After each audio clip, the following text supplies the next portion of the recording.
अस्सलामुअलैकुम जी। आ तिलों का वाढा नज़र आ रहा थानू। ये रेगूलर आम सादा वढ़न तो बाद पत्ते शत्ते सब कुछ पिया वा। इतों बाद इतों तिल कड्ढे गए आ वो जगह वा जिथे तिल कड्ढे गए आ ते ये ऐन साफ आ झाड़ू वज्जा होया।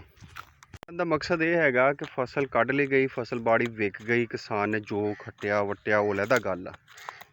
फसल तो बाद अगलियां दा रोज़गार शुरू हो जाता।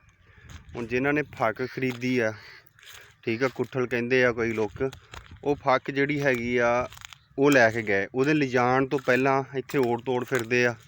ਉਹਨਾਂ ਓਡਾਂ ਨੇ ਛੱਟਿਆ ਪੂਰੇ ਦਾ ਪੂਰਾ ਵੱਢ ਛੱਡ ਦਿੱਤਾ। ਜਿੰਨਾ ਵੀ ਉਹਨਾਂ ਨੇ 1.5 ਕਿੱਲੇ ਦਾ ਇੱਥੇ ਸੀਗਾ ਲੱਗਾ ਪਿੜ, ਉਹਨਾਂ ਸਾਰਾ ਛੱਟਿਆ। ਉਹਦੇ ਵਿੱਚੋਂ ਉਹ ਨਹੀਂ ਕੱਢ ਕੇ ਲਗਾਏ। ਮੁੜ ਕੇ ਉਹ ਛੱਡਦੇ ਰਹੇ। ਤਕਰੀਬਨ 10 11 ਜਾਂ 12 ਕਿਲੋ ਦੇ ਨੇੜੇ ਨੇੜੇ ਉਹਨਾਂ ਨੇ ਤਿਲ ਉਹਨਾਂ ਨੇ ਵੀ ਕੱਢ ਲਿਆ। ਮਤਲਬ 5-7 ਹਜ਼ਾਰ ਦੀ ਦਿਹਾੜੀ ਉਹਨਾਂ ਨੇ ਵੀ ਲਾ ਲਈ।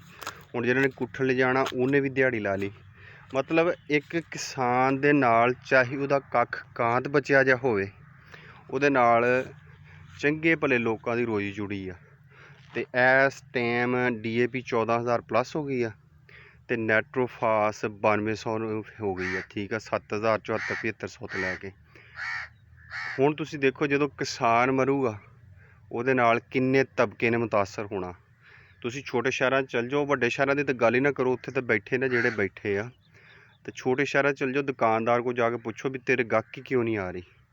ਠੀਕ ਆ, ਉਹ ਫਿਰ ਤੁਹਾਨੂੰ ਰੀਜ਼ਨ ਦੱਸੂਗਾ ਉਹਦੀ ਵਜ੍ਹਾ ਕੀ ਆ। ਕਿ ਇੱਕ ਕਿਸਾਨ ਦੇ ਮੁਤਾਸਰ ਹੋਣ ਨਾਲ ਕਿੱਡਾ ਵੱਡਾ ਇੱਕ ਮੁਤਵਸਤ ਤਬਕੇ ਤੋਂ ਥੱਲੇ ਤਬਕਾ ਜਿਹੜਾ ਵਾ, ਈਵਨ ਕਿ ਮੁਤਵਸਤ ਤਬਕਾ ਤਾਂ ਪਾਕਿਸਤਾਨ ਦੇ ਵਿੱਚ ਤੁਸੀਂ ਕਹਿ ਹੀ ਨਹੀਂ ਸਕਦੇ, ਹੁਣ ਰਿਹਾ ਹੀ ਨਹੀਂ ਹੈਗਾ।